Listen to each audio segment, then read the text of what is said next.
Ce document est produit par l'Université Joseph Fourier Grenoble 1 en collaboration avec la région Rhône-Alpes et l'Université numérique francophone des sciences de la santé et du sport.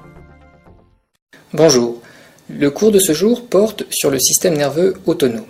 Le système nerveux autonome, encore appelé système nerveux végétatif ou système nerveux viscéral, organo-végétatif ou encore système nerveux involontaire, s'oppose au système nerveux somatique ou volontaire par son indépendance vis-à-vis de la conscience et de la volonté et par une organisation anatomique qui lui est propre. Vous verrez cependant que cette autonomie à la fois fonctionnelle et anatomique est relative, puisque le système nerveux autonome est étroitement imbriqué au système nerveux somatique, et que certaines régulations, sous la dépendance du système nerveux autonome, sont en fait contrôlables par la volonté. Par opposition au système nerveux somatique, qui est le système nerveux de la vie de relation, le système nerveux autonome assure la permanence de l'individu et de l'espèce en dehors de toute intervention de la conscience ou de la volonté.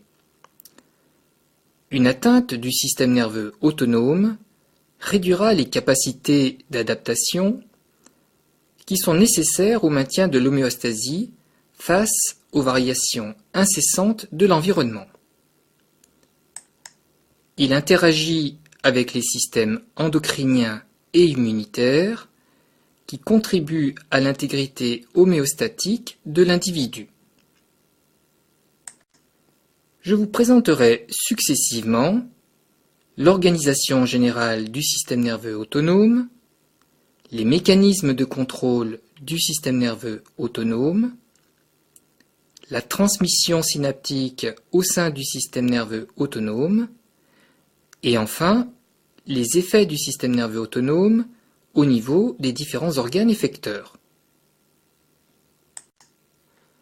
Voyons maintenant l'organisation générale du système nerveux autonome efférent.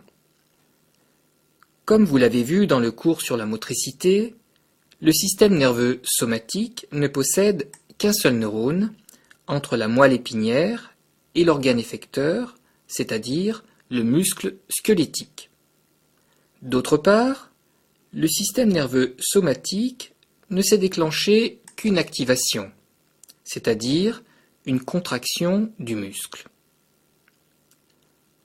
En revanche, le système nerveux autonome module le fonctionnement des organes effecteurs, c'est-à-dire qu'il peut augmenter ou réduire l'activité de ces organes effecteurs, comme le muscle cardiaque, les muscles lisses ou les glandes endocrines. L'action du système nerveux autonome repose sur une organisation anatomique à deux neurones, avec tout d'abord un neurone connecteur appelé neurone préganglionnaire et un neurone effecteur appelé neurone postganglionnaire. Ces deux neurones sont reliés par un ganglion autonome ou ganglion relais. Il y a donc deux connexions synaptiques, une au niveau du ganglion relais et une au niveau de l'organe effecteur. Sauf exception, un organe innervé par le système nerveux autonome reçoit une double innervation autonome avec d'une part un contingent parasympathique qui possède une transmission synaptique terminale cholinergique, c'est-à-dire que le neurotransmetteur libéré au niveau de l'organe effecteur est l'acétylcholine. D'autre part, un contingent sympathique ou orthosympathique à médiation terminale noradrénergique, c'est-à-dire que le neurotransmetteur libéré est la noradrénaline, voire de l'adrénaline. En ce qui concerne la glande médullosurrénale, de par son origine, son organisation anatomique et sa transmission chimique, elle est assimilée au système nerveux orthosympathique. Le médiateur principal est l'adrénaline et il est libéré directement dans la circulation sanguine. Voyons maintenant l'organisation centrale du système nerveux autonome. Les centres autonomes ou centres primaires du système nerveux autonome correspondent au site d'origine des neurones préganglionnaires et plus précisément au corps cellulaire des premiers neurones du système nerveux autonome. Les centres autonomes des systèmes orthosympathiques et parasympathiques n'ont pas la même localisation. Le centre primaire du système orthosympathique est localisé dans la moelle épinière de C8 à L2 sous la forme d'une colonne appelée colonne intermédio-latérale. Le système parasympathique comprend en revanche deux centres, le centre parasympathique crânien et le centre parasympathique sacré. Le centre crânien est localisé dans le tronc cérébral sous la forme de noyaux annexés au 3e, 7e, 9e et 10e nerfs crâniens.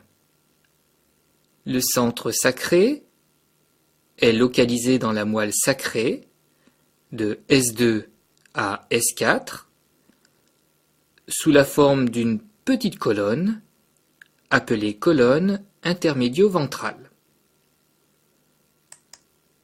Le centre crânien innerve un vaste territoire céphalique et cervico-thoraco-abdominal, alors que le centre pelvien assure une innervation exclusivement pelvienne.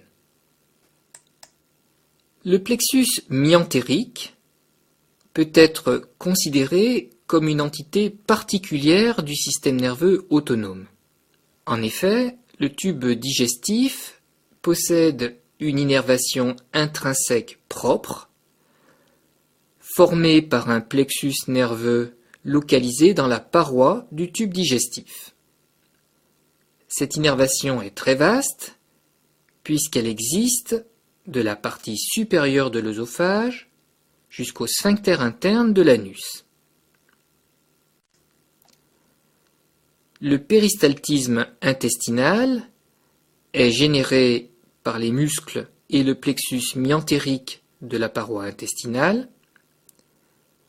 Cette activité est cependant modulée par le système nerveux autonome. Le système parasympathique augmente cette activité alors que le système orthosympathique la diminue. Après l'organisation centrale, voyons l'organisation au niveau périphérique du système nerveux autonome. Dans l'innervation parasympathique, le ganglion relais est situé à proximité du viscère ou même dans la paroi du viscère. Par conséquent, le premier neurone qui est myélinisé est donc très long, alors que le deuxième neurone, qui est amyélinique, est très court. Dans le système orthosympathique, le ganglion relais est loin des viscères. Les fibres préganglionnaires sont donc plus courtes que celles du système parasympathique. Elles empruntent la racine ventrale des nerfs spinaux, mais qu'elles quittent rapidement pour former un rameau communicant blanc qui rejoint un ganglion de la chaîne latérovertébrale.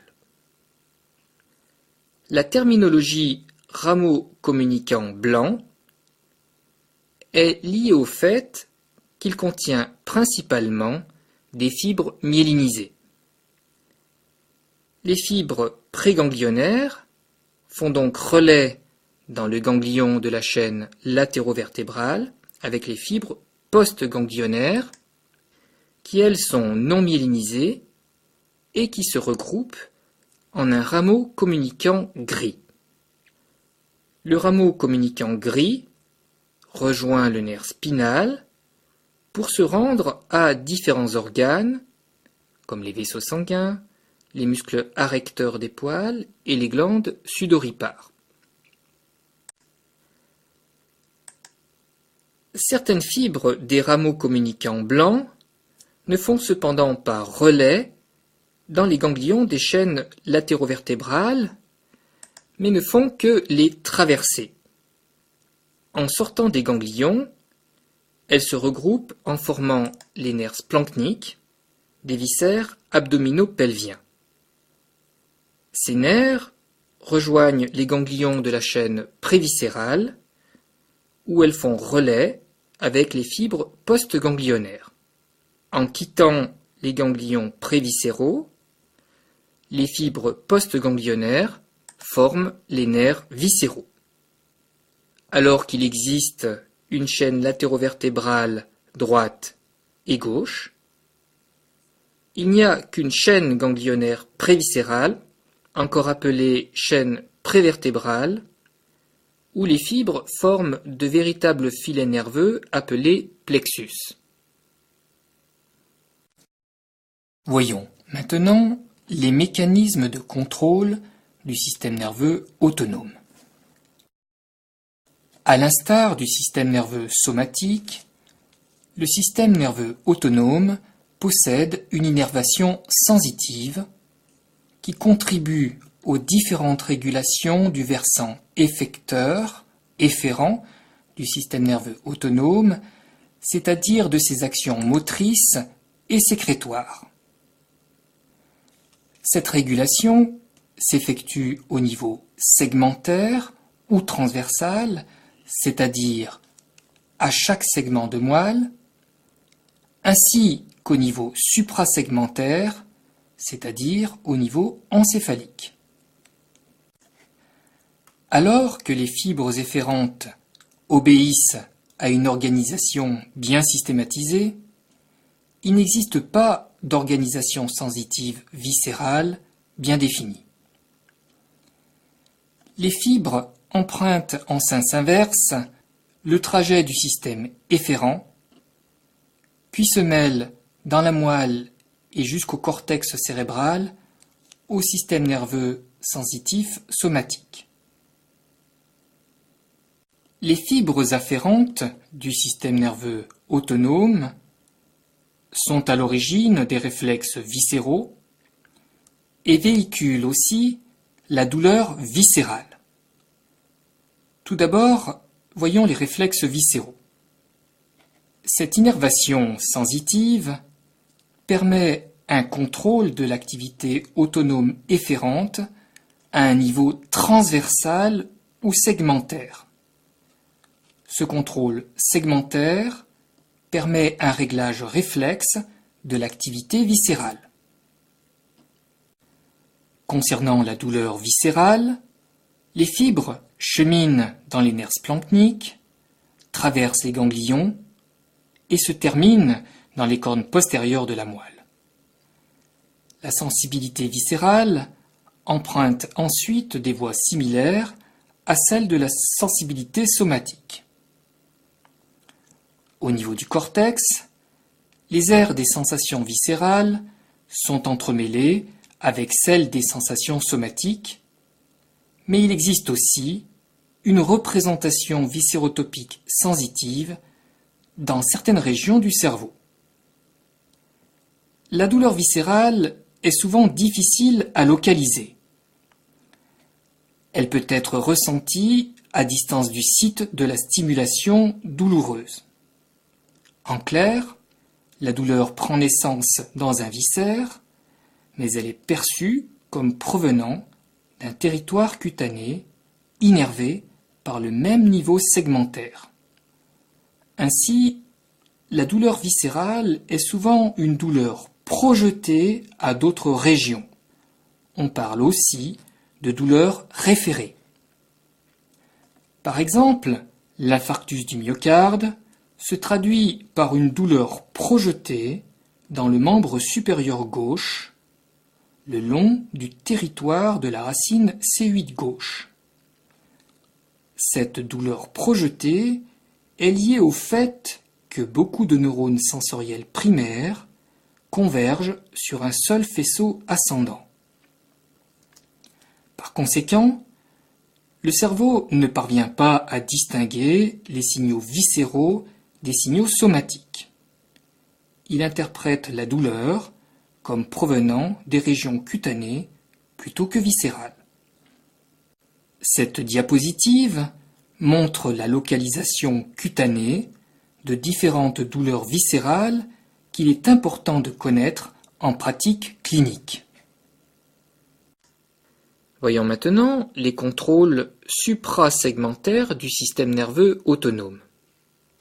En plus du contrôle segmentaire, les centres primaires autonomes sont modulés par des centres nerveux sous-jacents, comme la formation réticulaire du tronc cérébral, l'hypothalamus et le cortex cérébral. L'ensemble de ces structures exerce un contrôle suprasegmentaire du système nerveux autonome.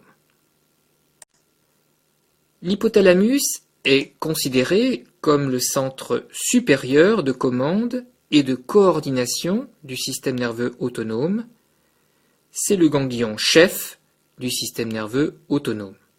L'hypothalamus reçoit des informations ascendantes, soit directement, soit via la formation réticulaire du tronc cérébral.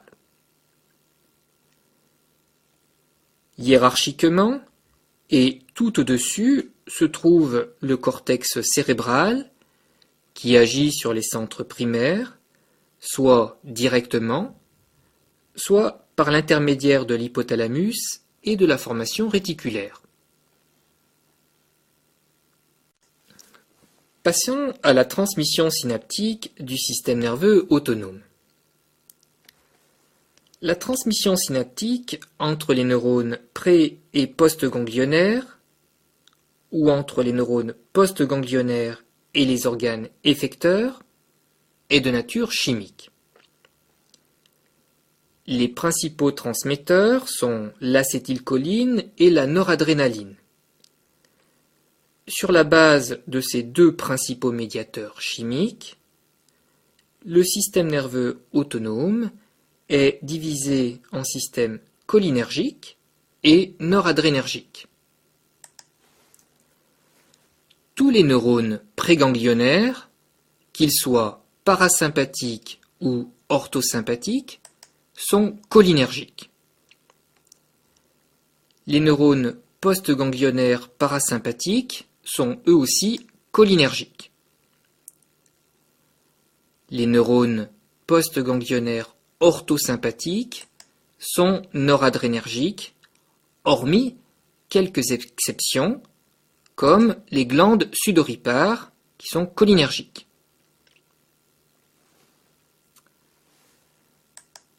Comme nous l'avons vu précédemment, la glande médullosurrénale peut être considérée comme un ganglion orthosympathique dont les cellules postganglionnaires ont perdu les axones. Les cellules de la médullosurrénale sécrètent directement dans la circulation sanguine essentiellement de l'adrénaline, mais aussi de la noradrénaline et de la dopamine. Les neurones préganglionnaires cholinergiques de la médullosurrénale sont donc les nerfs sécrétoires de cette glande. En ce qui concerne la transmission cholinergique, l'acétylcholine est synthétisée dans les terminaisons axonales à partir d'acétate, de coenzyme A et de choline. La choline a plusieurs origines, soit exogène, d'origine alimentaire, soit endogène par dégradation de l'acétylcholine qui est libérée dans la synapse, ou même encore par dégradation des phospholipides membranaires. Quelle que soit l'origine de cette choline, elle est captée dans les terminaisons axonales par un transporteur actif à haute affinité. L'acétylcholine, nouvellement synthétisée, est stockée dans des vésicules synaptiques.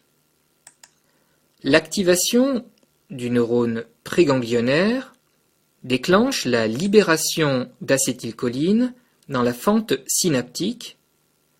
Cette acétylcholine va se fixer sur les récepteurs postsynaptiques et présynaptiques. L'action de l'acétylcholine prend fin par une destruction enzymatique induite par l'acétylcholinestérase. La moitié de la choline libérée par cette dégradation est recaptée pour une nouvelle synthèse d'acétylcholine. Une fois libérée dans la fente synaptique, l'acétylcholine se fixe sur des récepteurs nicotiniques et des récepteurs muscariniques.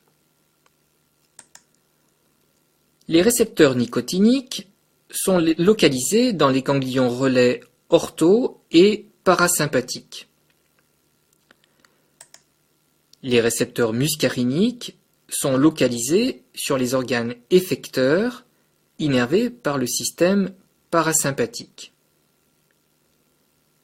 Il existe 5 types de récepteurs muscariniques, M1, M2, M3, M4 et M5. Concernant la transmission noradrénergique, la dopamine, la noradrénaline et l'adrénaline sont les catécholamines qui sont synthétisées dans les terminaisons nerveuses orthosympathiques à partir de la L-tyrosine. La tyrosine est transformée en dopa sous l'action de l'enzyme tyrosine hydroxylase qui est l'étape limitante de la synthèse des catécholamines. La dopa est ensuite transformée en dopamine qui elle-même est transformée en noradrénaline. Il existe un rétrocontrôle négatif de cette synthèse par inhibition de la tyrosine hydroxylase. Les catécholamines sont stockées sous forme de granules. Ces granules sont petits dans les terminaisons nerveuses orthosympathiques et sont jusqu'à 10 fois plus gros dans les cellules de la glande médullosurrénale.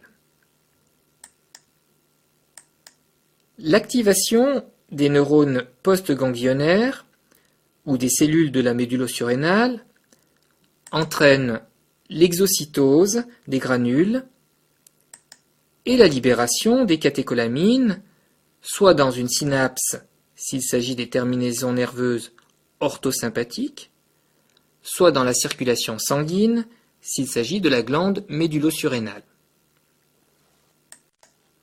Le plus important des mécanismes d'inactivation de la noradrénaline est sa propre capture.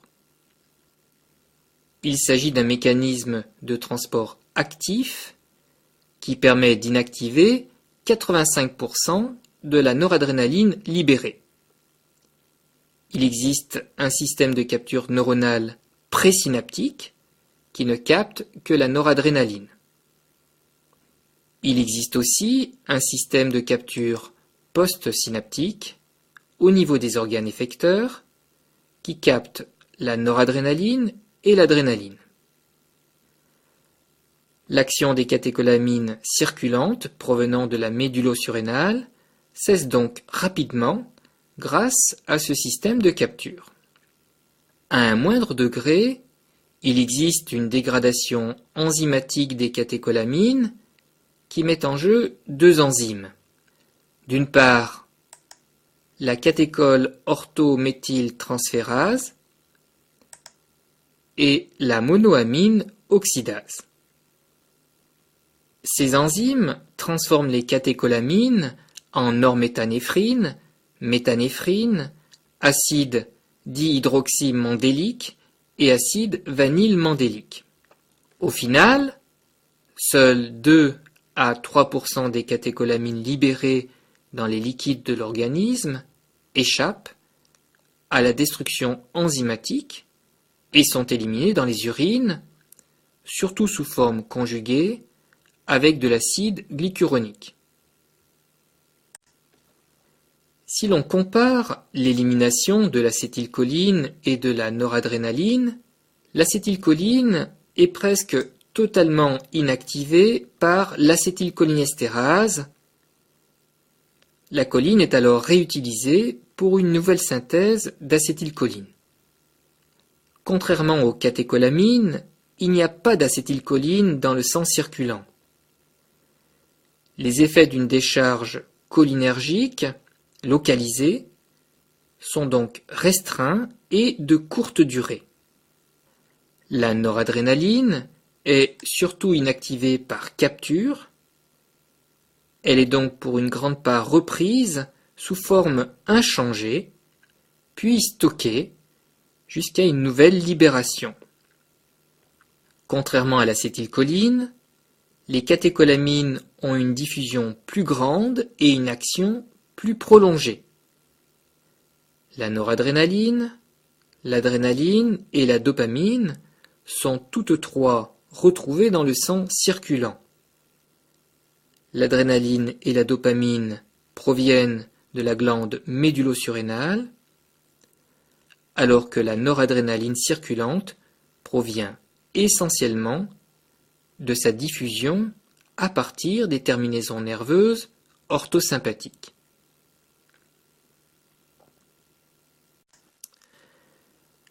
Voyons l'action postsynaptique des catécholamines.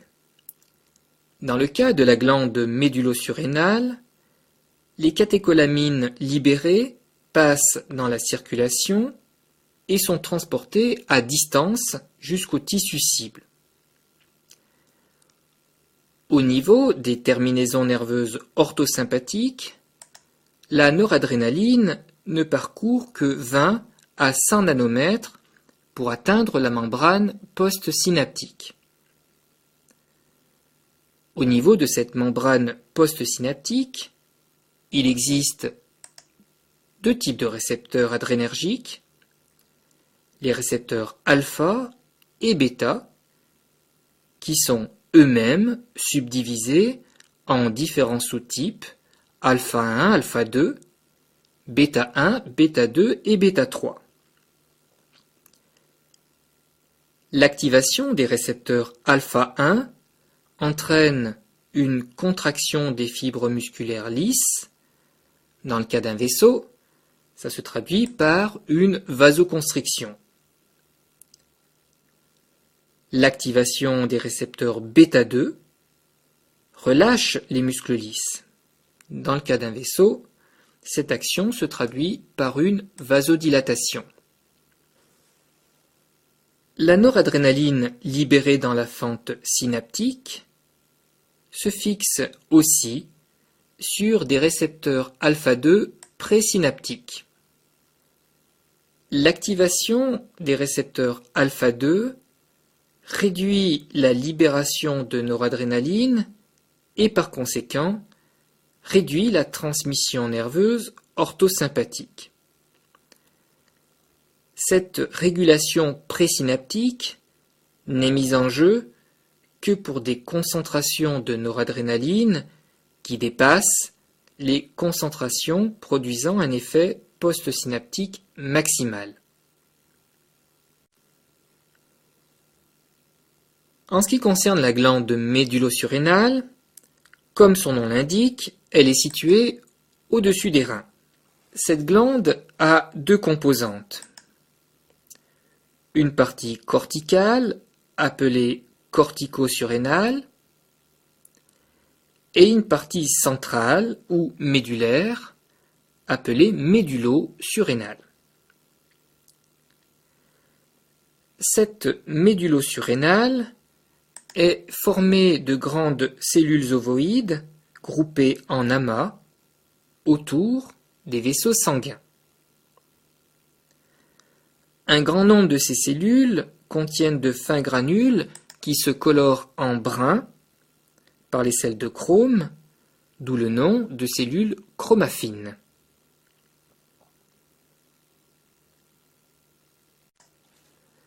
La médullosurrénale contient environ 80% d'adrénaline et 20% de noradrénaline. Les cellules fabriquant l'adrénaline et celles fabriquant la noradrénaline ont une innervation distincte et libèrent préférentiellement l'un des deux médiateurs selon les situations. Par exemple, l'hypoglycémie s'accompagne plutôt d'une libération d'adrénaline et l'asphyxie s'accompagnera plutôt d'un relargage de noradrénaline. Alors que les hormones de la cortico-surrénale sont indispensables à la vie, les catécholamines de la médullosurrénale ne sont nécessaires que dans les situations d'urgence. La sécrétion des catécholamines est entièrement contrôlée par les nerfs splanchniques. Ces nerfs se terminent autour des cellules médulaires. Ils correspondent aux fibres préganglionnaires et libèrent de l'acétylcholine qui stimule les cellules chromaffines. Les cellules chromaffines sont donc l'équivalent du ganglion relais. Elles déchargent leur contenu de catécholamines dans le sang veineux surrénal. Alors que la médullosurrénale et le système orthosympathique sont tous les deux impliqués dans les réponses aux situations d'urgence, ces deux systèmes peuvent fonctionner indépendamment l'un de l'autre. Le système orthosympathique intervient essentiellement dans la régulation du tonus vasculaire, du débit cardiaque et de la pression sanguine. La glande médullosurrénale agit plutôt sur le versant métabolique. Voyons maintenant les effets du système nerveux autonome sur les organes effecteurs.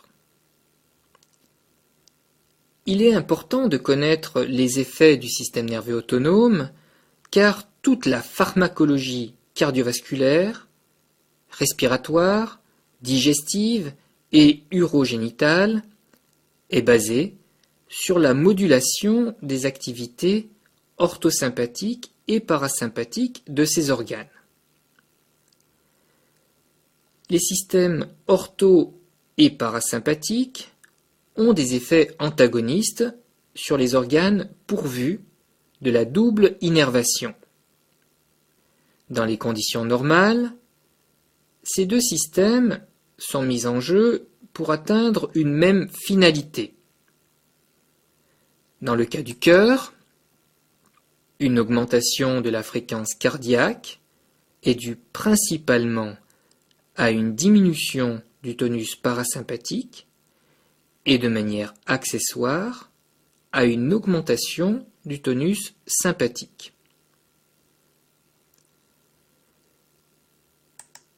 Les muscles lisses des parois des viscères creux sont innervés par les fibres parasympathiques et orthosympathiques. Lorsqu'un type de fibre augmente l'activité du muscle, l'autre type de fibre la diminue. Il n'y a cependant pas de règle pour déterminer lesquelles des fibres sont stimulatrices ou inhibitrices. Dans le cas des sphincters, les innervations parasympathiques et orthosympathiques sont toutes deux excitatrices, mais l'une innerve la composante constrictrice du sphincter et l'autre la composante dilatatrice. Quelques organes ne reçoivent d'innervation que d'une seule des deux composantes du système nerveux autonome. Par exemple, les artérioles ne sont innervées que par le système orthosympathique. La glande médullo-surrénale est innervée par des fibres cholinergiques, mais elles correspondent aux neurones préganglionnaires. Voyons tout d'abord les effets cholinergiques muscariniques. Au niveau cardiovasculaire, la stimulation parasympathique provoque une bradycardie sinusale, une diminution de la conduction auriculo-ventriculaire, une diminution de la force de contraction auriculaire et ventriculaire. Les vaisseaux comportent des récepteurs muscariniques, mais pas d'innervation cholinergique. L'injection intravasculaire d'acétylcholine entraîne une vasodilatation artériolaire. Au niveau digestif, le système parasympathique augmente le tonus gastro-intestinal et les contractions péristaltiques. Il relâche les sphincters gastro-intestinaux pour permettre l'évacuation. Le système parasympathique augmente aussi les sécrétions digestives. Au niveau génito-urinaire, le système parasympathique augmente le tonus de la vessie et des uretères et relâche le sphincter vésical. Au niveau génital, le système parasympathique entraîne l'érection pénienne ou clitoridienne par vasodilatation.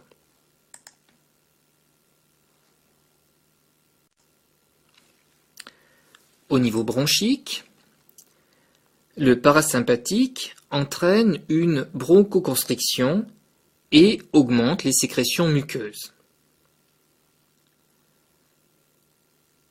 Au niveau oculaire, l'acétylcholine entraîne un myosis et facilite l'écoulement de l'humeur aqueuse, ce qui abaisse la pression intraoculaire.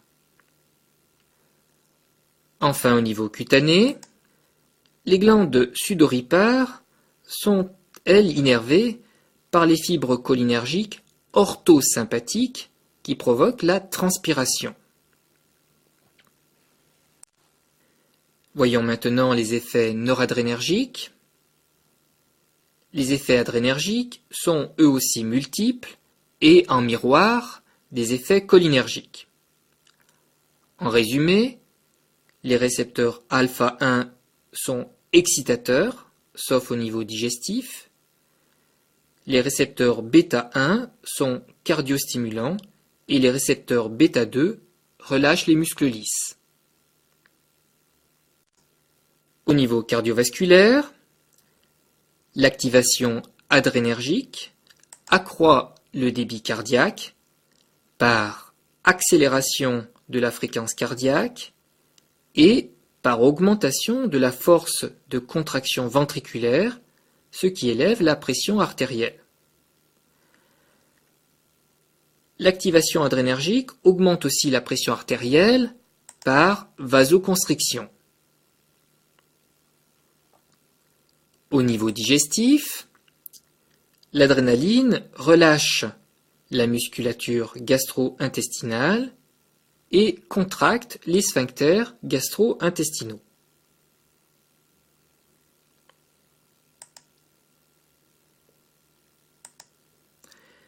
Au niveau génito-urinaire, l'activation adrénergique relâche la paroi vésicale et contracte le sphincter. Sur le plan génital, l'érection dépend du parasympathique, mais l'éjaculation est sous contrôle orthosympathique. La réponse de l'utérus est variable selon son caractère gravide. L'adrénaline inhibe l'utérus en fin de grossesse, pendant le travail et l'accouchement. Au niveau respiratoire, l'adrénaline augmente la fréquence et la profondeur de la respiration par un effet sur le système nerveux central. Au niveau bronchique, l'activation adrénergique relâche les muscles bronchiolaires, ce qui se traduit par une bronchodilatation. L'activation adrénergique entraîne une action vasoconstrictrice qui réduit l'œdème et les sécrétions muqueuses. Au niveau oculaire, l'adrénaline contracte le muscle dilatateur de l'iris qui se traduit par une mydriase. Au niveau cutané, l'activation adrénergique contracte les sphincters précapillaires, ce qui entraîne une pâleur par vacuité capillaire. Cette activation entraîne aussi une piloérection, c'est le phénomène de chair de poule.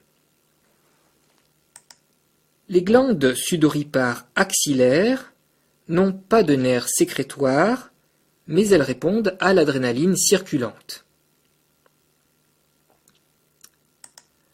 Enfin, sur le plan métabolique, l'objectif est d'augmenter les apports de substrats énergétiques. Au niveau du foie, le glucose est libéré par dégradation du glycogène et par synthèse de glucose. Au niveau des graisses, l'activation adrénergique induit une lipolyse qui relargue des acides gras libres dans le sang. La sécrétion d'insuline par le pancréas est diminuée alors que la sécrétion de glucagon est augmentée, ce qui contribue à l'élévation de la glycémie. Je vous ai présenté les effets du système nerveux autonome pour chaque organe. En fait, ces effets élémentaires s'intègrent dans des réponses complexes, adaptées à différentes situations physiologiques, dont le but est le maintien de l'homéostasie. Les réponses du système nerveux autonome s'intègrent donc dans des régulations qui sont orchestrées à différents niveaux, en particulier au niveau de l'hypothalamus. L'équilibre système orthosympathique-système parasympathique est en permanence régulé. L'activation de la composante parasympathique concerne les aspects végétatifs de la vie quotidienne. Par exemple, le parasympathique favorise l'absorption et la digestion des aliments en stimulant les muscles lisses du tube digestif et les sécrétions digestives. La composante parasympathique est donc qualifiée de système nerveux anabolisant. En revanche, la composante orthosympathique décharge en bloc dans les situations critiques, permettant à un sujet de faire face à une urgence. C'est le classique flight or fight, fuite ou combat, décrite par Cannon, où la décharge noradrénergique prépare l'individu à la fuite ou au combat, notamment en augmentant la vigilance, la fréquence cardiaque et la pression artérielle pour accroître la perfusion des organes vitaux et des muscles.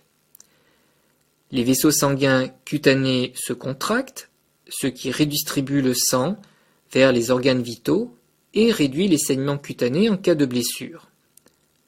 Enfin, l'augmentation des taux sanguins de glucose et d'acides gras libres permet de répondre aux besoins énergétiques des muscles squelettiques et cardiaques. Comme l'organisation du système nerveux somatique, celle du système nerveux autonome est basée sur l'arc réflexe. Les influx naissant dans les récepteurs viscéraux sont transmis au système nerveux central par des voies afférentes pour être intégrés à différents niveaux avant d'être transmis aux organes effecteurs par les voies efférentes. Ceci représente la base nerveuse de la régulation des fonctions vitales. Le système nerveux autonome régit ainsi les activités viscérales, endocriniennes et immunitaires afin de préserver l'homéostasie face aux variations des différents environnements. Le système parasympathique gère des réseaux fonctionnels distaux indépendants où se situent des réflexes, des automatismes bien intégrés. Ce système est impliqué dans le maintien des grandes fonctions physiologiques telles que l'économie d'énergie, le stockage. Le système parasympathique a donc une fonction anabolique. Le système orthosympathique représente un dispositif d'alerte viscérale qui requiert la mise en jeu de dispositifs plus vastes et d'intégration plus complexes. Ce système adapte le corps aux urgences et à l'activité musculaire intense, notamment de fuite, de lutte, qui nécessitent la mise en jeu de processus cataboliques. Les centres nerveux situés dans le système nerveux central coordonnent ces deux systèmes dont les voies et les centres sont bien différenciés et dont les réponses que nous avons vues peuvent s'opposer ou se conjuguer ou même encore se succéder avec comme finalité la mise en place d'une réponse adaptée, d'une part aux conditions de l'environnement, d'autre part à la situation fonctionnelle de l'organisme.